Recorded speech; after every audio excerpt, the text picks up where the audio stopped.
Olá, irmãos, boa noite. Vamos dar continuidade à nossa exposição, 1 aos Coríntios, capítulo de número 4, hoje do verso 14 ao 21. Nós vamos encerrar essa sessão.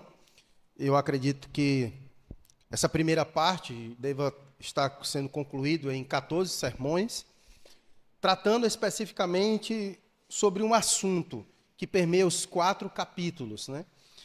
E aí, aqui no final do capítulo 4, ele já vai nos dar uma boa base para aquilo que ele vai tratar no capítulo 5, capítulo 6, que é sobre imoralidade sexual, sobre fornicação, sobre o litígio entre os irmãos, vários assuntos que são particulares daquela comunidade.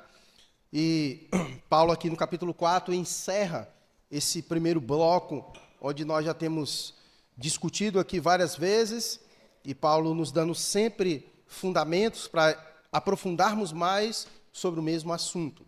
E aqui hoje nós vamos concluir esse primeiro bloco de algumas advertências que o apóstolo Paulo faz àquela comunidade. Se você perdeu, de repente, algumas das pregações, você pode consultá-las no canal do YouTube da nossa igreja, para que você possa acompanhar conosco toda essa exposição. Vamos meditar do verso 14 ao 21 nesta noite. Eu vou usar a versão NAA, que a gente costuma aqui usar, para que você possa me acompanhar quando for necessário nós olharmos o versículo mais de perto. Diz assim a palavra de Deus, 1 aos Coríntios, capítulo 4, a partir do versículo 14. Diz assim as Sagradas Escrituras: Não escrevo estas coisas para que vocês fiquem envergonhados. Pelo contrário, para admoestá-los como a meus filhos amados.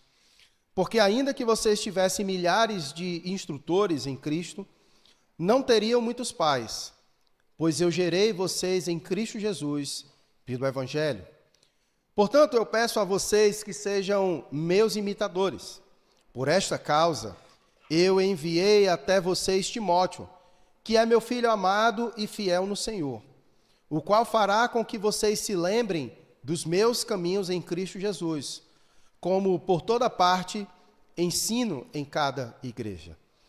Alguns de vocês se encheram de orgulho, como se eu não fosse mais visitá-los, mas em breve, se o Senhor quiser, irei visitá-los.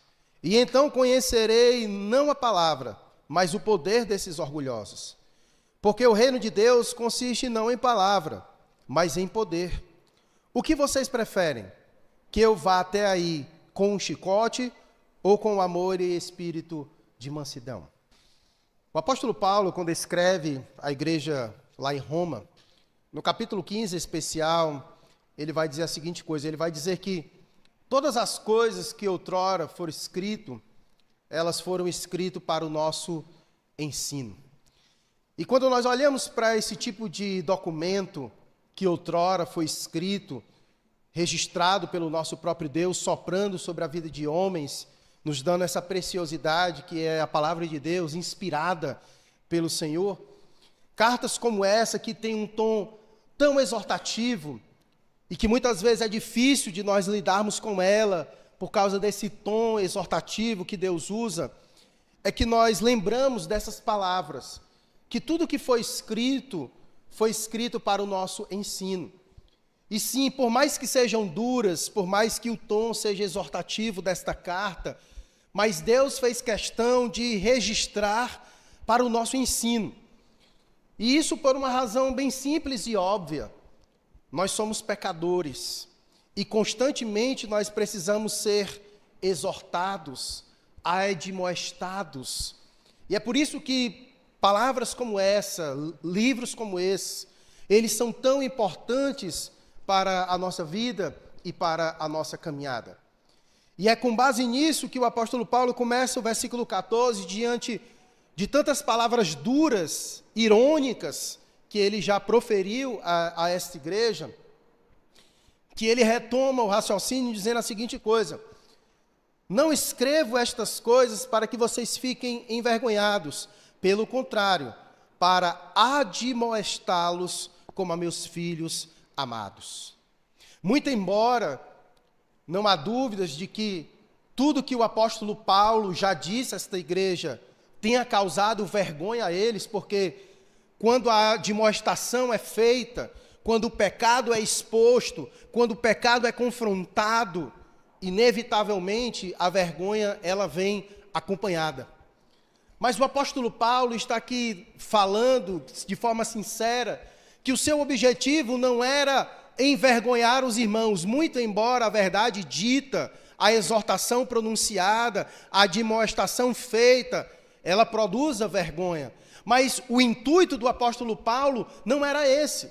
O apóstolo Paulo vai dizer que o intuito de ter escrito e de ter dito o que disse para esses irmãos era admoestá-los. Pode deixar o texto na tela, por favor, versículo 14. Como ele diz: eu não escrevo essas coisas para que vocês fiquem envergonhados, pelo contrário, para admoestá-los como a meus filhos amados. A admoestação, irmãos, ela é necessária, como eu bem disse.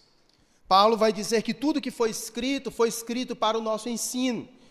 E muita coisa que Deus nos ensina, Ele nos ensina por meio das admoestações, por meio das exortações. E isso é muito importante. E o apóstolo Paulo, então, deixa explícito isso para esses irmãos, que o objetivo dele, escrever para eles, de ter dito o que disse, era para admoestá-los.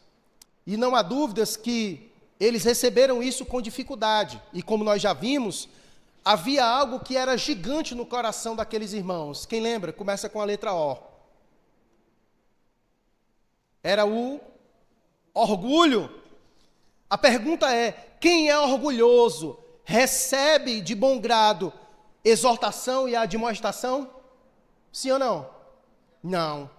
Os orgulhosos não recebem as admoestações e as correções de modo devido, de modo brando, com o coração aberto para receber, porque são orgulhosos, são cheios de si mesmos, acham que não são pecadores ou que não cometem erro, ou quando cometem, não aceitam serem corrigidos, admoestados.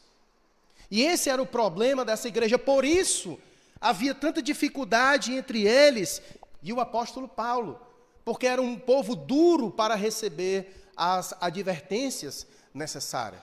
Mas é importante lembrá-los que tudo que foi escrito para o nosso ensino, e Deus nos ensina muito, irmãos, por meio da admoestação. E eu acredito que a semelhança da igreja de Corinto, muito da nossa dificuldade ainda de receber a admoestação, é porque nós somos orgulhosos. Principalmente nesta geração que nós vivemos, que não tolera ser chamada a atenção, que não tolera receber uma admoestação, uma advertência, principalmente no contexto de igreja. Lembrando que o apóstolo Paulo está escrevendo exatamente para uma igreja. É muito comum em nossos contextos, quando a admoestação chega, quando chega o momento da exortação, pessoas pulam fora, porque são cheias de si mesmas, orgulhosas, não toleram ser chamadas a atenção, e o fato é que essa igreja precisava ser admoestada, e muitas vezes na nossa caminhada, nós também precisamos ser admoestados. E nós devemos ver isso com bons olhos. Devemos ver isso como um ato de amor. Tanto é que o apóstolo Paulo vai dizer, para admoestá-los como a meus filhos, o quê? Amados. Paulo está usando uma analogia de pai e filho e mostrando que a admoestação é fruto do amor. Vocês são meus filhos amados. Eu os amo, e como prova deste amor, eu admoesto vocês, eu corrijo vocês, eu exorto vocês. E essa é uma dificuldade que nós temos em nossos dias de ver disciplina e amor. E a Bíblia nos instrui muito quanto a essa relação. Por exemplo, o autor de Hebreus vai dizer que Deus ama todos aqueles que Ele disciplina. Todos aqueles o quanto Ele ama.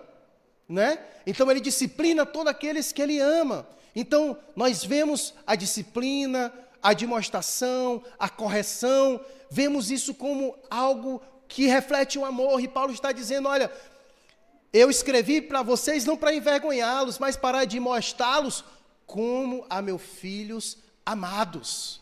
amados. Paulo olhava para aqueles irmãos e via amor neles, e tinha amor por eles, porque eram seus filhos amados. E aqui, irmãos, uma lição preciosa para nós que somos pais. Sempre pontuamos isso. Como vai ter? Não esqueça essa relação de admoestação, de correção, de educar os nossos filhos, de ver a repreensão, de enxergar isso como fruto do amor.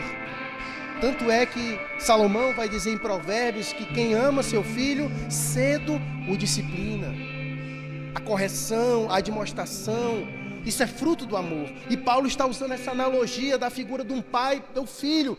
E o pai que ama seu filho, admoesta ele, corrige ele, exorta ele. É a prova do amor que o pai tem para com seu filho.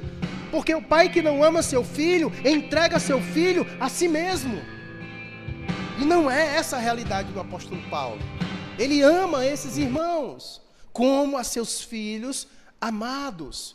Então você tem a base do amor para aquilo que Paulo está dizendo. Então, por mais que soa duro, por mais que a exortação seja difícil de ser recebida, mas é preciso vencer o obstáculo do amor, do orgulho e enxergar amor.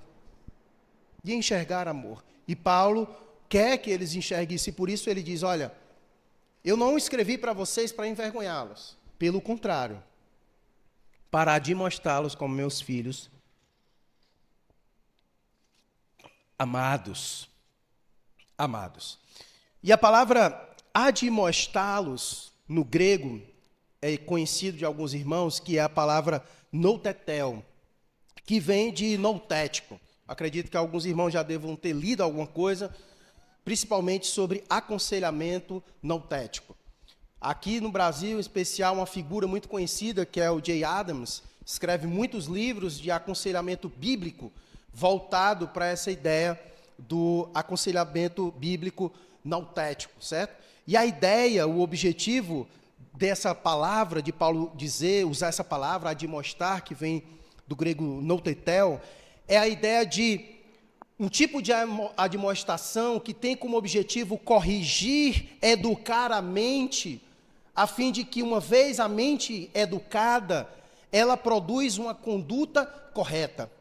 Então, na mente de Paulo, é preciso corrigir a forma de pensar para que você possa ter um proceder corretamente. Então, Paulo trabalha essas duas coisas, o saber e o fazer. Ele entende perfeitamente essa conexão. Por isso que Paulo, quando escreve e está dizendo as coisas que precisam dizer para esses irmãos, ele entende que toda a conduta deles equivocada é consequência de um entendimento equivocado. E por isso ele usa a expressão e essa palavra noutetel, noutético, porque o aconselhamento bíblico ele tem essa intenção de mostrar que a sua conduta, muitas vezes, é o reflexo de um entendimento equivocado das Escrituras. Então, Paulo está corrigindo a mente, Paulo está corrigindo eles a forma de entender as coisas, de enxergar as coisas, porque uma vez que o modo de pensar, uma vez que a perspectiva, a cosmovisão for correta, a conduta ela vai ser acompanhada a isso. Geralmente, os erros de procedimento, de conduta, é reflexo também de um pensamento equivocado. É verdade que às vezes a pessoa sabe o que tem de fazer, mas ela procede diferente. Não é o caso aqui, mas o apóstolo Paulo entende que grande parte do problema desses irmãos é uma questão de entendimento. Por isso ele admoesta eles, corrige, educa.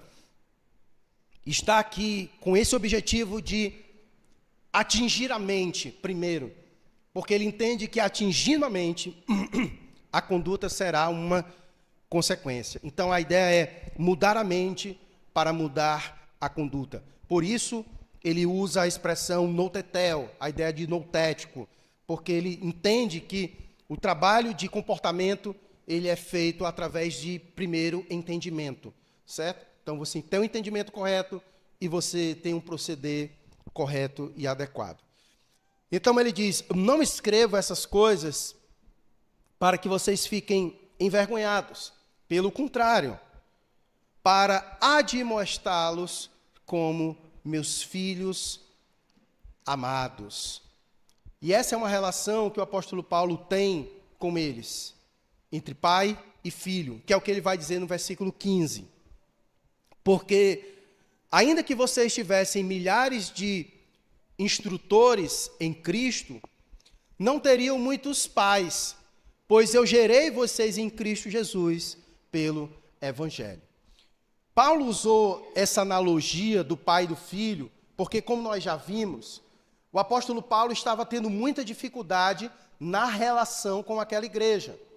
Grande parte daqueles irmãos daquela igreja não tinham mais apreço pelo apóstolo Paulo, e estavam num embate com o apóstolo. E ele já usou da sua autoridade apostólica, muitas vezes até o presente momento, para poder exortá-los. Mas agora, Paulo deixa de lado a sua autoridade apostólica e parte para um outro tipo de argumento, lembrando a eles o tipo de relação que ele tem com aquela igreja. E ele está dizendo, olha, ainda que vocês tivessem milhares de instrutores em Cristo, ou seja, ainda que vocês tivessem muitas pessoas que contribuíram no processo de instrução de vocês, vocês não teriam muitos pais, pois eu gerei vocês em Cristo Jesus. De fato, Paulo foi aquele que foi usado por Deus para gerar aquela igreja. Muito embora nós entendamos que essa prerrogativa é uma prerrogativa de Deus, porque ninguém gera filhos de Deus, né? Eu não tenho poder de fazer isso, nem você, nem pastor nenhum no mundo tem poder para fazer isso. Mas o que Paulo está querendo dizer é que aquilo que Deus faz, ele usa a instrumentalidade de pessoas. E no caso daquela igreja, Paulo foi usado como instrumento nas mãos de Deus para gerar filhos dele. Então, a maioria daqueles irmãos daquela igreja haviam conhecido a fé por meio do apóstolo Paulo. E por isso ele usa essa expressão de dizer, olha, podem ter passado em milhares de instrutores. Apolo era um. Apolo tinha vindo depois do apóstolo Paulo. Vocês podem ter tido milhares. Contudo, vocês não tiveram muitos pais, porque foi eu que gerei vocês em Cristo. Assim como alguns aqui. Vocês podem ter muitos pais, mas alguns aqui, eu sou o pai de vocês na fé. Porque vocês conheceram a Cristo por meio da minha vida. Eu gerei vocês em Cristo. Usando essa mesma expressão paulina, vieram a conhecer a Cristo por meio da minha vida, por meio do ministério que Deus usa a minha vida. Então, da mesma ideia, o apóstolo Paulo está usando aqui, a mesma ilustração. Olha, muitos podem ter passado por aí, vocês podem ter tido milhares de instrutores, mas pais, não muitos, porque eu gerei vocês. Eu gerei vocês. Deus me usou para gerar vocês. Então, é nesse sentido que ele diz a esses irmãos que Deus usou a vida dele para gerar. E a palavra aqui, instrutores, é a ideia de tutor.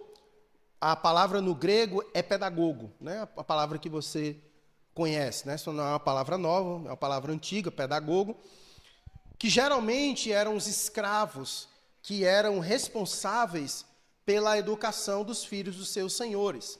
Eles acompanhavam os filhos, muitas vezes, nesse processo educacional. Então, ele usa essa figura, essa ilustração, porque os tutores, os pedagogos, eram responsáveis pela educação. Por isso que essa palavra é usada hoje na pedagogia, como você bem conhece, para se referir aos professores. Então, Paulo está dizendo, olha, vocês podem ter tido muitas pessoas que foram levantadas para ajudar vocês nesse processo de aprendizado da vida cristã. Mas pais, vocês não tiveram muitos. Pais, vocês só tiveram eu, que no caso, eu fui que Deus usou a minha vida para gerar vocês em Cristo Jesus pelo Evangelho. E aqui a palavra Evangelho, ela vem mais uma vez para dar peso àquilo que o apóstolo Paulo está dizendo, qual é o fundamento daquilo que ele fez, né? Como foi que ele fez isso? Qual foi o instrumento que Deus usou para gerar essas pessoas? O Evangelho. Foi por meio do Evangelho que o apóstolo Paulo gerou muitos filhos na fé, certo? Por isso ele fala isso para aqueles irmãos naquele momento. Então, diante disso em mente, diante dessa analogia, chegando diante deles e dizendo, olha, eu sou o pai de vocês, vocês são meus filhos. Diante disso, tratando da mente e do comportamento, é que ele vai agora expressar outra coisa no versículo 16. Portanto, ou seja, ele preparou o terreno, lembrando eles dessa relação entre pai e filho. Portanto, eu peço a vocês que sejam meus imitadores. Então você percebe que é óbvio o que ele está querendo dizer. Porque qual é o impacto da vida do pai na vida do filho? Imitação. Imitação. Né? Então, ele prepara o ambiente para aquilo que ele quer conduzir os seus filhos. Ora, vocês são meus filhos. Se vocês são meus filhos, então vocês têm que me imitar. Porque o que estava acontecendo não era isso. Eles não estavam tratando o apóstolo nem como apóstolo, nem como pai. Então ele lembra agora a eles, olha, vocês são meus filhos. Então, como meus filhos, vocês têm que me imitar. E aqui a ideia de imitar é uma outra palavra conhecida, que no português é mimetismo, né? Que é a ideia de imitar. Essa palavra mimetismo ela é usada geralmente em contextos de animais, né? Animais que têm habilidades de imitar alguma coisa. Você tem o camaleão, que ele consegue, né, ali assumir a forma de algum outro ali, cor, de coisa que ele está perto, né? Você tem outros animais que têm essa capacidade de imitar o som de alguma coisa, de reproduzir alguma coisa parecida, né? Papagaio, algumas outras coisas. Você usa isso na linguagem, a ideia de mimetismo, né? Que é essa palavra aqui que ele usa, né? Que é a mimetez, que quer dizer exatamente isso, né? Então, Paulo está querendo dizer, olha, vocês têm que me imitar. Vocês têm que seguir a minha conduta. E aqui a ideia do apóstolo Paulo de imitar ele é imitar em todos os aspectos, na forma de pensar e na forma de agir. Então, ele se apresenta como um pai que deseja que os seus filhos sigam o exemplo dele.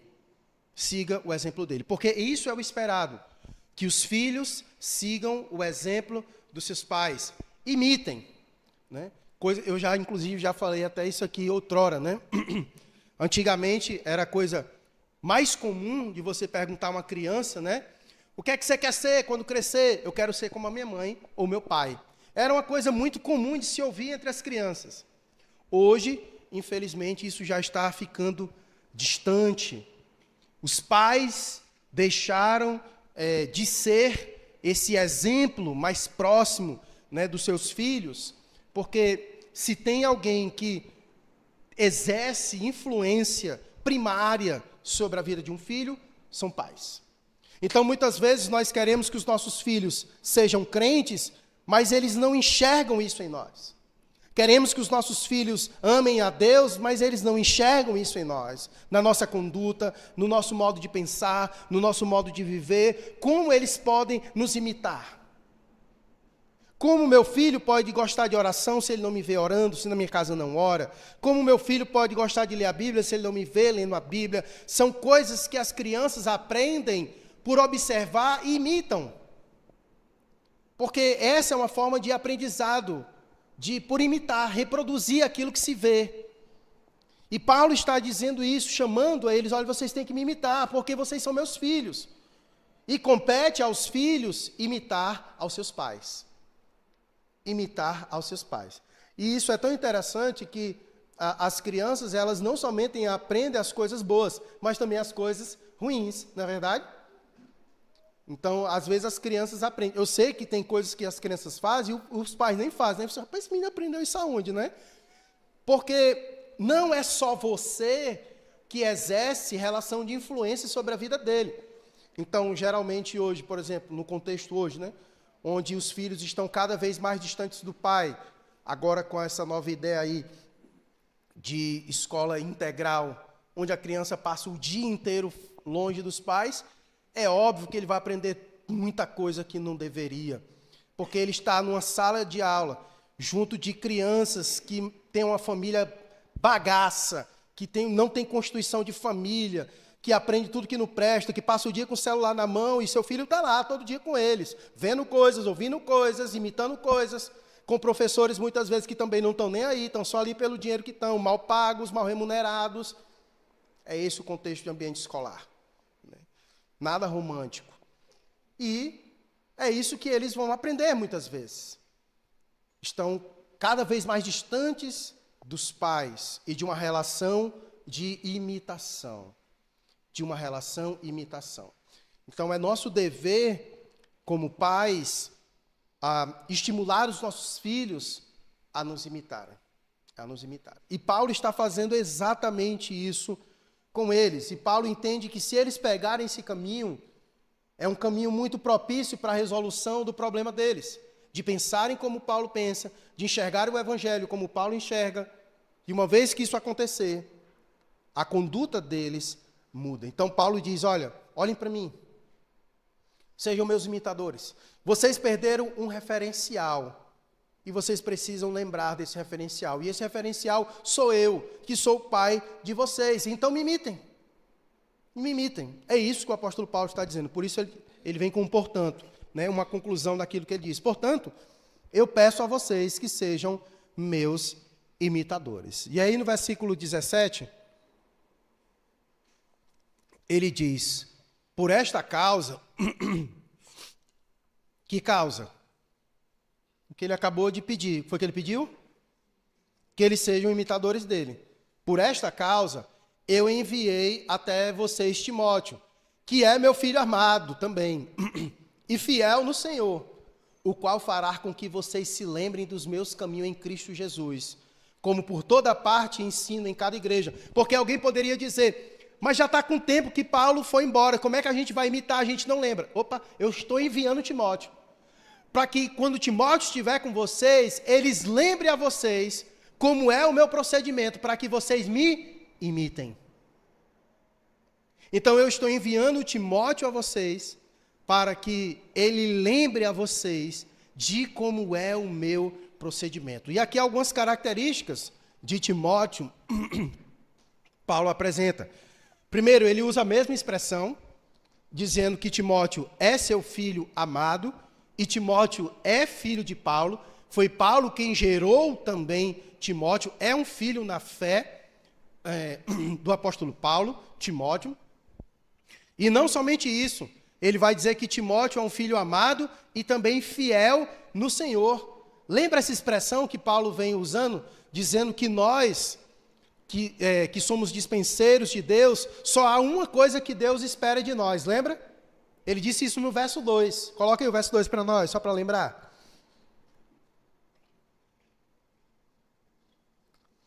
Ele vai dizer, ora, além disso, o que se requer destes encarregados é que cada um deles seja encontrado fiel. E Paulo está dando um testemunho de Timóteo. Esse que eu estou enviando para vocês, além de ser meu filho amado, é um servo fiel. É um servo fiel. Então, pode confiar a ele. Pode confiar nele. Porque Timóteo tem um procedimento de servo fiel. E aqui algo interessante do que Paulo diz. Ele diz, olha, por esta causa, eu enviei vocês Timóteo. Timóteo é um pastor, um jovem pastor de igreja. E aqui o apóstolo Paulo nos dá um ensino precioso do que o pastor deve fazer. Qual é a função do pastor? Perceba que Timóteo não vai estar indo lá para ensinar coisa nova ou estranha. Ele vai estar indo lá para lembrar os irmãos acerca da doutrina dos apóstolos, que Paulo é um apóstolo. A minha função como pastor dessa igreja não é inventar coisa nova, não é dizer coisa nova, mas é educá-los e lembrá-los sobre a doutrina dos apóstolos. Assim como Timóteo foi enviado para lembrar eles sobre Paulo, eu estou hoje aqui lembrando a vocês o que Paulo disse. Porque essa é a função pastoral. Ensinar aquilo que os apóstolos ensinaram. Timóteo estava indo para lembrar a eles sobre Paulo. Timóteo não estava indo lá para dizer, olhem para mim, mas Timóteo estava indo lá para dizer, olhem para Paulo. Lembrem o que Paulo ensinou. Lembrem como Paulo viveu. Lembrem da doutrina apostólica. Porque essa é a nossa função. Essa é a função pastoral. Não é ensinar nada novo. Não é trazer nada novo, não é inventar coisas, mas a função pastoral é lembrar os irmãos sobre a doutrina dos apóstolos. Timóteo foi enviado para fazer isso, e eu estou hoje aqui fazendo a mesma coisa, fazendo vocês lembrarem de Paulo e do seu procedimento, lembrar de Paulo da doutrina, daquilo que ele disse, das exortações, das admoestações, que tanto foram para aquela igreja, quanto serve para nossa igreja, para a nossa vida. Então ele diz, por esta causa, eu enviei até vocês Timóteo, que é meu filho amado e fiel no Senhor, o qual fará com que vocês se lembrem dos meus caminhos em Cristo Jesus, como por toda parte ensino em cada igreja. Então você percebe que a doutrina, ela é consolidada. Aquilo que Timóteo está indo ensinar naquela igreja é o que se é pregado e ensinado em toda parte e em cada igreja. Você percebe uma universalidade da doutrina e do ensino. Você percebe exatamente isso conectado. Timóteo estava indo lá não para ensinar coisa estranha. Ou seja, aquilo que aqueles irmãos iriam aprender era algo diferente do que se estava ensinando em outras igrejas. Não. Paulo está dizendo, olha, o que Timóteo está indo aí ensinar a vocês é o que se ensina em toda parte, em cada igreja. É por isso que nós temos autoridade de chegar e dizer, essa igreja ali fugiu dos fundamentos apostólicos. Porque não é porque nós temos autonomia, no aspecto de governo de igreja, que nós temos autonomia de ensinarmos o que bem entendermos. E Paulo está dizendo isso para eles, olha, o que Timóteo vai aí lembrar vocês, ensinar vocês, lembrar sobre a doutrina e sobre o procedimento, é o que se espera em todo canto. É o que se ensina por toda parte, em cada igreja. Em cada igreja. Portanto, a nossa fé, o corpo doutrinário, aquilo que nós cremos, ele é universal. Por isso que nós não temos que estar aqui dizendo nada novo, estranho. O que se diz aqui tem que ser dito lá no Rômulo. Porque se nós cremos na doutrina dos apóstolos, então tem que ter uma unidade. Eu não tenho autoridade e ele nem tem. Porque não é a doutrina do Adelmo, não é a doutrina do Rômulo, é a doutrina dos apóstolos. É minha função lembrar, como é função dele lembrar, o que os apóstolos disseram, porque o fundamento da doutrina da igreja é o fundamento da doutrina dos apóstolos. Dos apóstolos. E Paulo diz, em toda parte, em cada igreja, é o mesmo ensino. Pelo menos deveria. Pelo menos deveria ser. E Paulo então lembra eles disso. E aí ele então prossegue a partir do versículo 18. dizendo a seguinte coisa: alguns de vocês se encheram de orgulho. E aqui, mais uma vez, aquela palavrinha que a gente está lidando com ela o tempo todo. Aquilo que estava no coração daquela igreja, daqueles irmãos.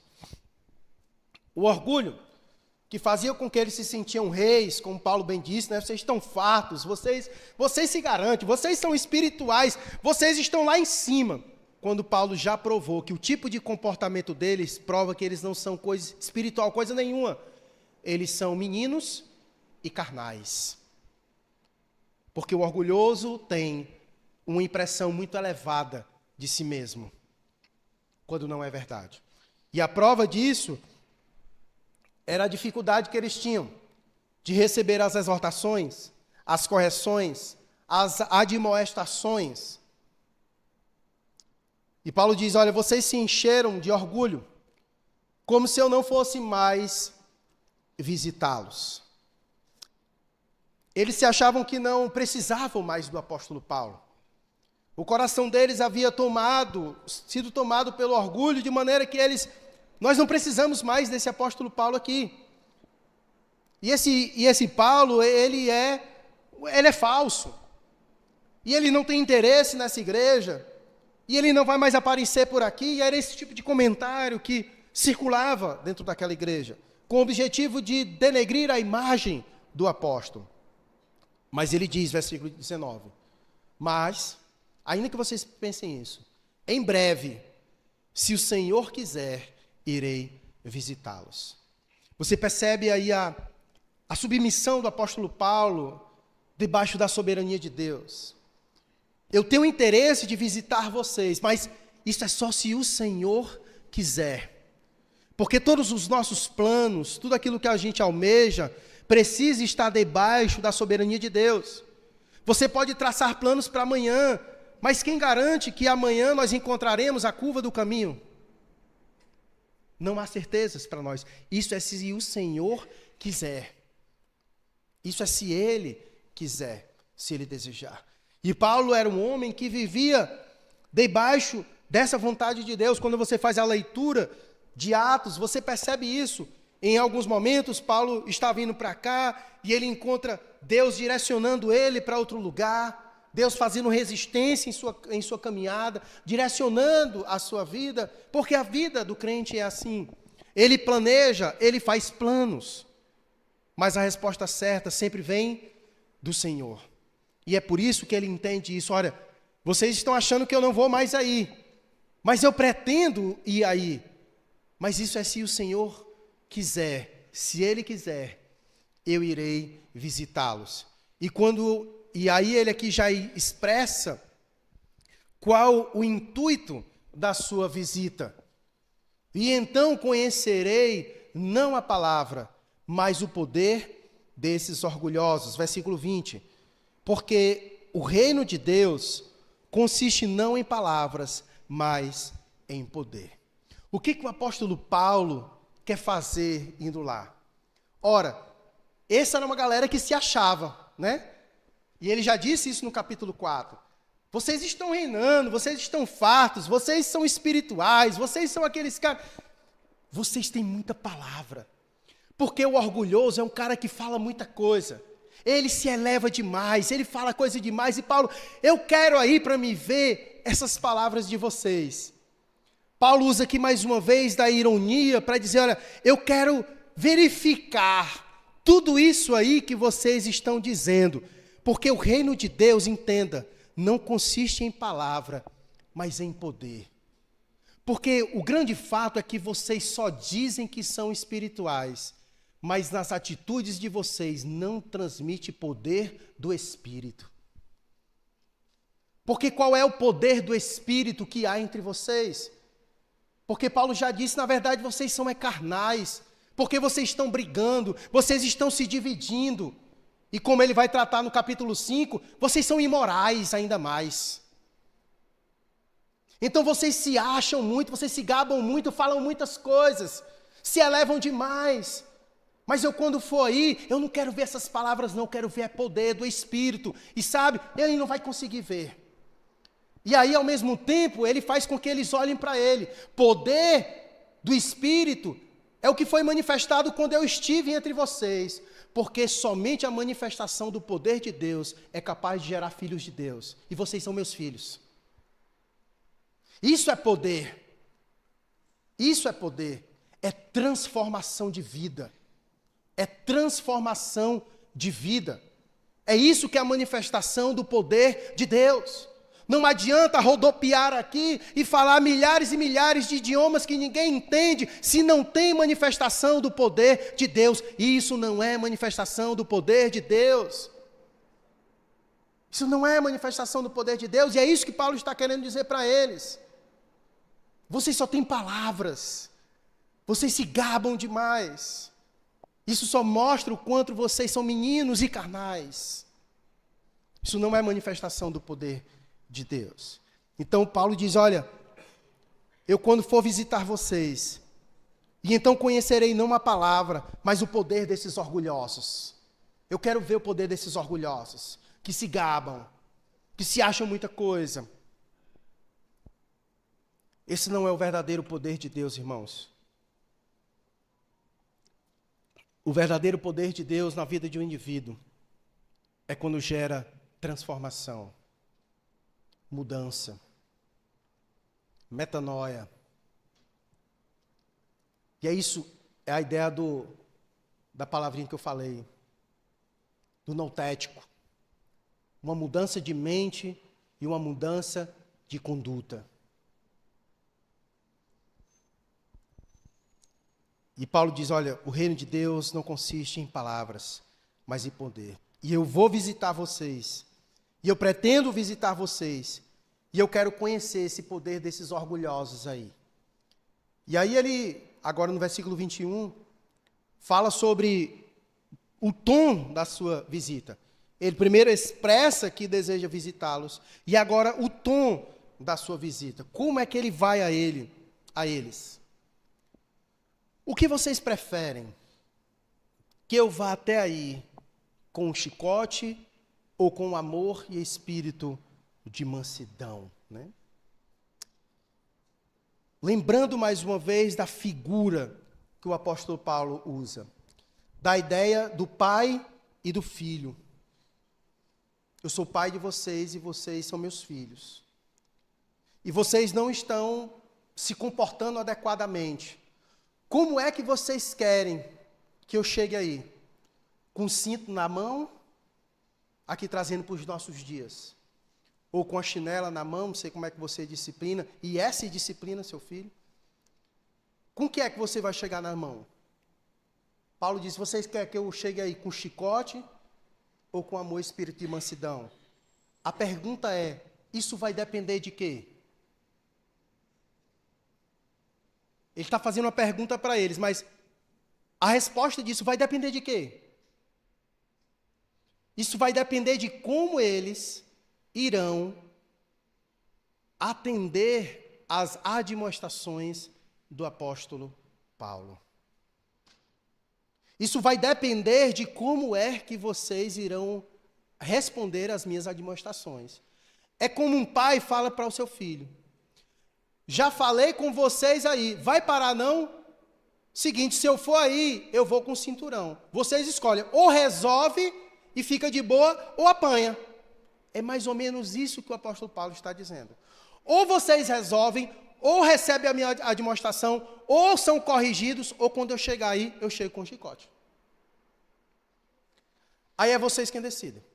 E aqui, na verdade, Paulo já está preparando o ambiente para a disciplina, que é o que nós vamos ver na próxima mensagem, que é quando Paulo diz, lembrando bem, o que foi que vocês fizeram com aquele camarada que estava tendo relação sexual com a esposa do seu pai, que eu disse que era para vocês tratar ele dentro e vocês não trataram.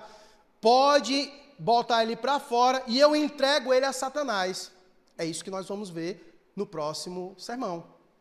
Paulo usando da disciplina. E isso pode chocar. Essa expressão, Paulo vai com chicote, esse negócio é brabo mesmo. Meus irmãos, não se espantem. Admoestações, correções, disciplina, Isso faz parte do ambiente cristão. E como eu disse, no primeiro verso tinha a palavra amor, e no último agora você vê mais uma vez com a palavrinha. Lá está ela de novo. Tanto no verso 14, quanto no verso 21, você encontra a palavra amor. Você encontra a palavra amor. Essas coisas não são excludentes. E é preciso nós equilibrarmos isso. O grande problema das igrejas, não só brasileiras, mas no mundo afora, é porque não tem disciplina. E perceba o tom, há certos tipos de comportamento que precisam ser disciplinados. E é por isso que quando chega no capítulo 5, Paulo disciplina, entrega ele a Satanás. Por quê? Porque não quer se arrepender, não quer mudar. Então, esse é um tom bíblico que você encontra nas Escrituras. Então, esse não é um procedimento estranho. Infelizmente, muitas igrejas abandonaram esse caminho. E é triste isso acontecer. Então, nós precisamos pegar esse caminho. O caminho da disciplina. É saudável. E Paulo está preparando o ambiente, Paulo está admoestando, Paulo está corrigindo, Paulo está educando. E se não resolve, chega a disciplina, a exclusão. Nossa igreja já passou, em alguns momentos, por situações como essa. São difíceis, são dolorosas, mas tem que ser feito. Porque esse é o caminho que Deus proporciona e direciona a sua igreja para o bem da igreja. E essa era uma igreja muito difícil. A pergunta é, Paulo disse que iria visitá-los, e quando fosse, iria desse jeito. A pergunta é, quando ele chegou lá, foi resolvido o problema? Bota aí 2 Coríntios, capítulo 2, versículo 1.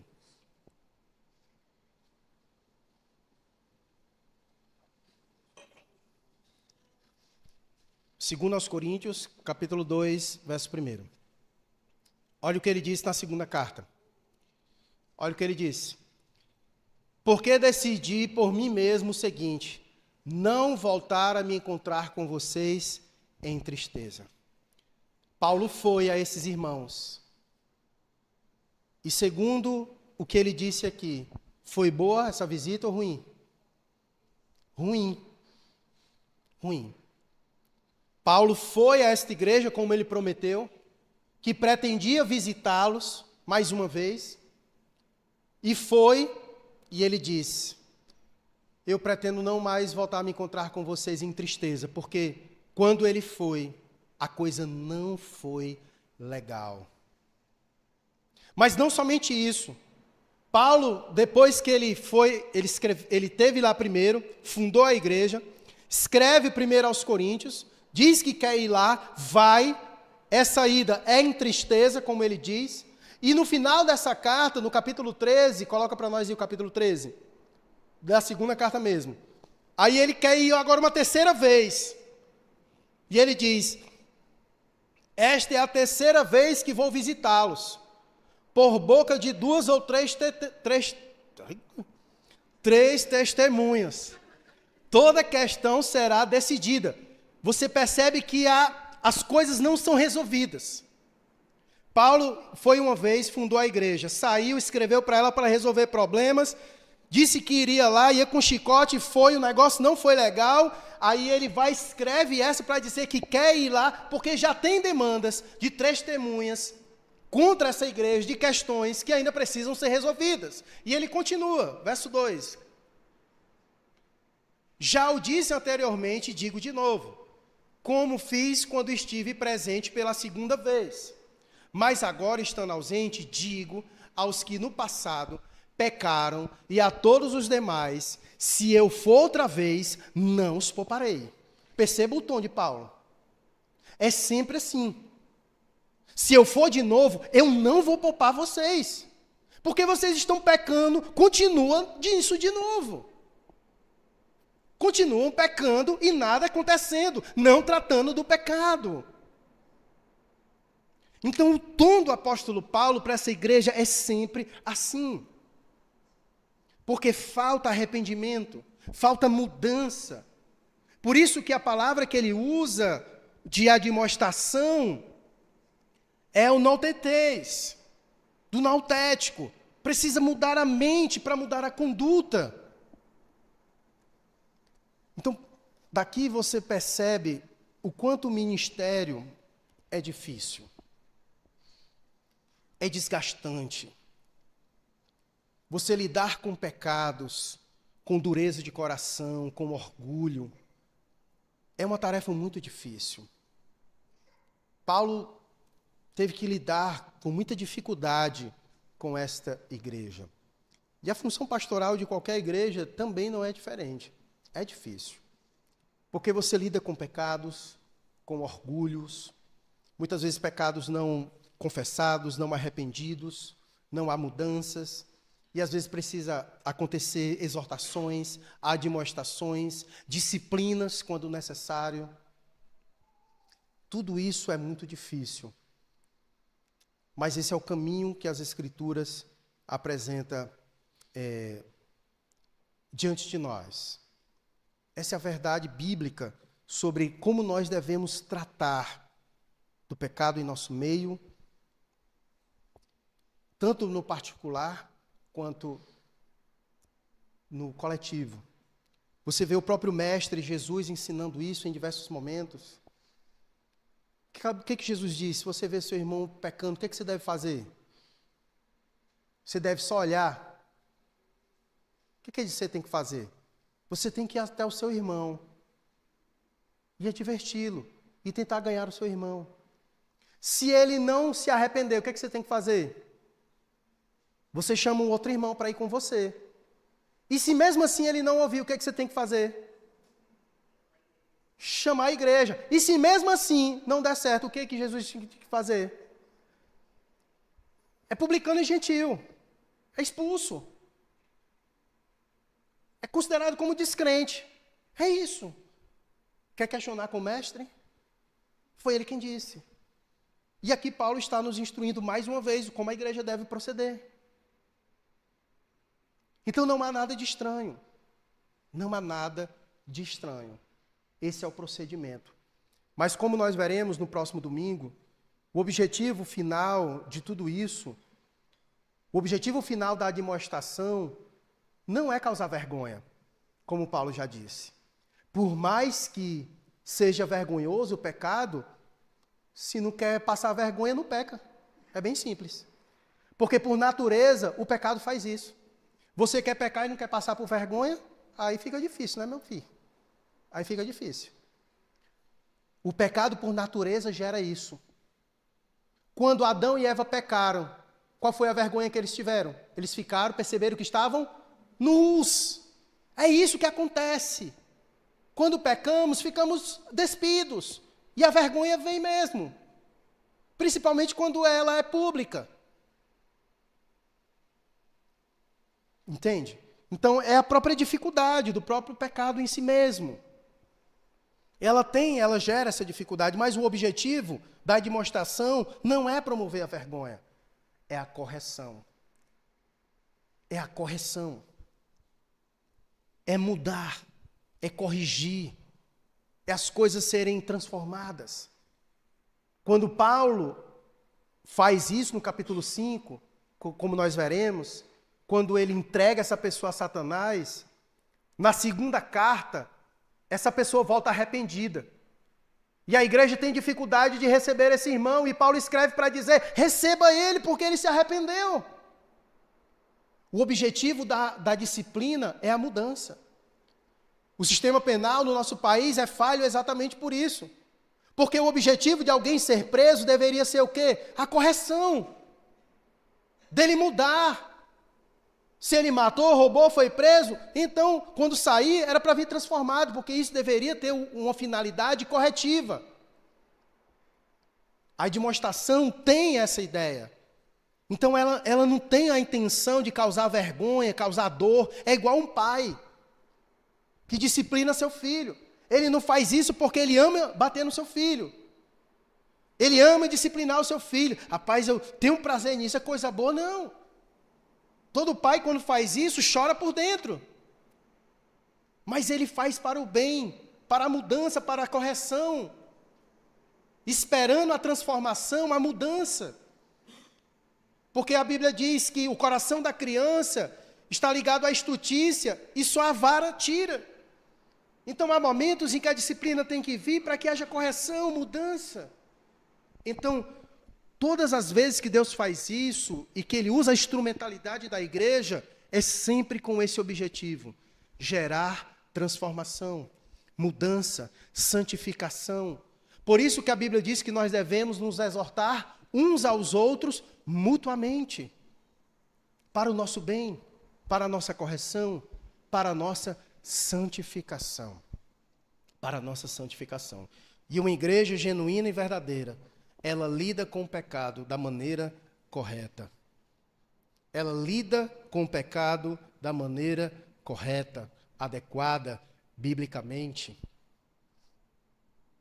Portanto, irmãos, diante dessa palavra que nós acabamos de ouvir hoje, por mais duro, muitas vezes, que possam ser as exortações, as admoestações, abra seu coração, porque esse é o meio que Deus trabalha em nossa vida. E Ele faz isso para a nossa correção, para a nossa educação, para a nossa santificação. Então vamos orar pedindo a Deus que esteja nos dando sempre sabedoria, para como igreja lidarmos sempre com isso da melhor maneira possível, que os nossos corações também estejam sempre abertos para receber de Deus as admoestações quando necessários. E uma coisa muito importante que eu não poderia deixar passar. Paulo fala aqui várias vezes sobre o desejo que ele tinha de estar com aqueles irmãos. Paulo escreve, mas Paulo também deseja estar com eles. Isso mostra que há certas coisas que uma mensagem não é capaz de solucionar. É preciso estar olho a olho. Paulo escreve, mas ele diz: eu quero ir aí. Eu preciso ir aí. Porque há certas coisas que não devem ser resolvidas por mensagens. Elas devem ser resolvidas olho no olho, cara a cara, conversando e resolvendo. Porque às vezes, por meio das mensagens, pode haver uma interpretação equivocada. Não, mas manda o áudio. Não, áudio não. Marca de conversar é a melhor coisa que tem. Sentar para conversar, tratar, resolver os problemas pessoalmente. Pessoalmente. Portanto, nós já até falamos sobre isso aqui, né? Pessoas que saíram da igreja por mensagem. Triste e lamentável. Porque tem coisas que tem que ser olho no olho, cara a cara. Vamos orar, irmãos. Deus bendito, que o Senhor nos ajude em todas as nossas limitações. O Senhor conhece os nossos corações. Pai, sabemos que tudo o que foi escrito para o nosso ensino. Por mais duras que sejam as palavras, por mais duras as admoestações, Pai, quebranta o nosso coração orgulhoso, que tem dificuldade de receber repreensão, correção, disciplina. Pai, nos torne mansos e humildes como o Senhor. Pai, nos dê sabedoria para tratar do pecado como devemos tratar. Nem a mais, nem a menos. Mas tudo conforme o Senhor deixou registrado e revelado para nós. Pai, abençoe nossa comunidade, nos dando sempre bom senso, sabedoria da Tua palavra, para seguirmos em santidade. Pai, que possamos nos exortar mutuamente, todos os dias, como diz a Tua palavra, a fim de que nossa comunidade seja santificada.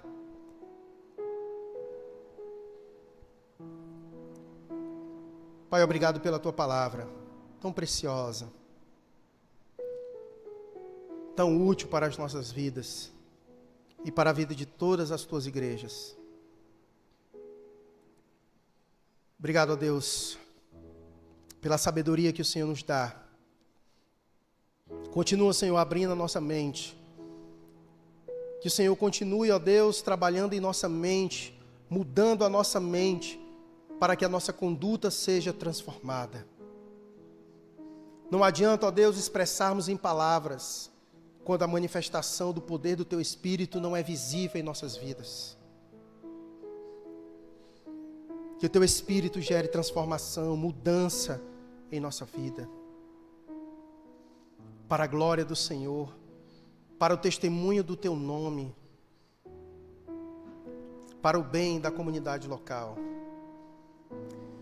E assim, Deus bendito, que nós oramos ao Senhor, no nome de Jesus. Amém.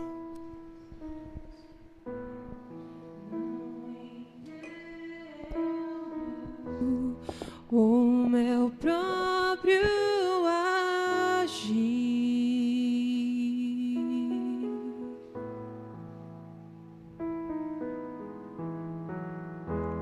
sem tua graça, o que seria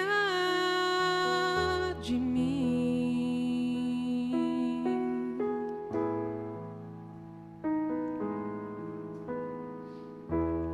Não entendo o meu próprio agir,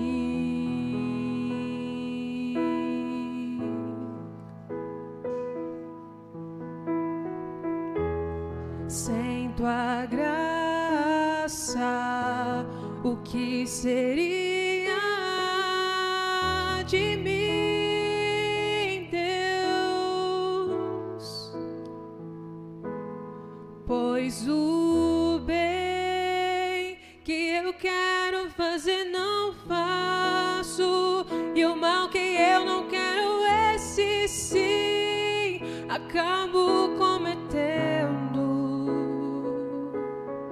Em meu ser militam carne e espírito, em uma guerra infindável, a qual eu não me rendo. Pois meu corpo já foi vendido como escravo, e não existe bem nenhum em mim, apenas o pecado. Mas eu sei que no tocante ao meu interior tenho prazer na sua lei. Tu és o meu amado, então liberta-me de mim. Eu quero ser a sua casa. Se você estiver aqui, eu sei, eu venço o pecado. Então enche-me de ti, até que não haja mais espaço. Pois quando estou em tua presença, o meu viver é transformado, e eu passo a ser livre pra viver a tua vontade.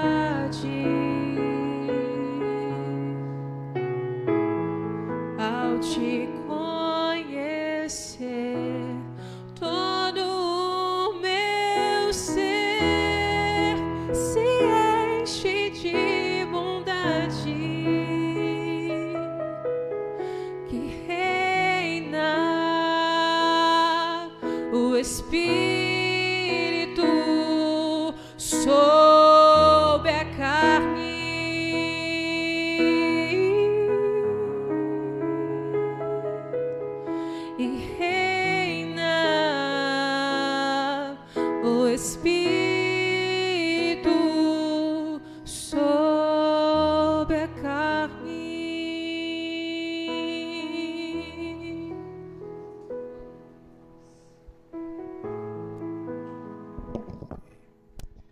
Meus queridos irmãos, nós estamos chegando aqui ao final do culto, agradecidos a Deus pelo dia de hoje, pela oportunidade que o Senhor nos dá de estarmos aqui juntos, cultuando ao nome do nosso bondoso Deus, né? Minha mãe recebeu uma ligação, por isso a agitação, minha vozinha acabou de falecer, e aí sai daqui a gente vai lá para Fortaleza. Mas Deus seja louvado sobre todas as coisas. A Bíblia diz que todos os nossos dias foram escritos e determinados quando nenhum deles havia. E por mais ansiosos que estejamos, ninguém é capaz de acrescentar um côvado do curso da sua vida, né? Então ela já viveu muito tempo, 97 anos, e nós somos gratos por todo o tempo que Deus concedeu ela aqui em nosso meio, né? Então quero agradecer a Deus pelo tempo de louvar a Ele. A Bíblia diz que em todo tempo, ainda que haja fruto na videira ou não, nós devemos louvar o Deus da nossa salvação. Ele é Deus de vivos e Deus de mortos também. E nós o louvamos por isso, tá bom? Nós vamos ficar em pé e agradecer pelo dia de hoje, pela presença de cada irmão. Como já foi avisado, próximo domingo nós vamos ter um momento muito especial em nossa igreja. Vamos ter um pastor de fora, pastor Flávio Paes, pastor muito querido, um homem de Deus, vai estar ministrando a palavra aqui para nós, aproveitando esse tema da reforma protestante. Então vai ser um culto muito especial, voltado para isso. As crianças vão cantar a música que elas aprenderam aqui no Acampa Dentro, então vai ser bem legal. Então venha, participe, chame outras pessoas para estar aqui com a gente e ser um tempo bem legal de nós estarmos aqui. Esse foi um final de semana muito abençoador para nós, de instruir os nossos pequenos, de trazer um tema tão relevante à tona, ensinando as crianças sobre algo tão importante que foi a reforma protestante. E aí, domingo, nós seremos ricamente abençoados com a ministração da palavra, os cânticos, a direção, tudo o culto vai ser voltado e direcionado para isso também, tá certo? Então vamos orar, esteja orando aí por nós, né? Falei domingo passado, mas há uma grande probabilidade da Daça nascer também esses dias. A vida é assim, é uns morrendo, outros nascendo, como tem que ser e acontece no mundo inteiro, tá? Então, quando ela nascer, se alegrem conosco, porque Deus é quem gera vida. Vamos orar e agradecer a Deus pelo dia de hoje. Deus querido, nós te agradecemos por esse momento aqui solene de culto, de estarmos em tua presença, cultuando ao Senhor, porque o Senhor é Deus acima de todas as coisas, Deus digno de ser louvado e adorado, independentemente das circunstâncias. O Senhor é o nosso Deus, Rei dos reis, Senhor dos senhores. Pai, toma em tuas mãos a nossa vida, as nossas famílias, que o Senhor nos dê uma semana abençoada, que o Senhor esteja guardando os nossos lares, nos protegendo e nos assistindo em nossas necessidades.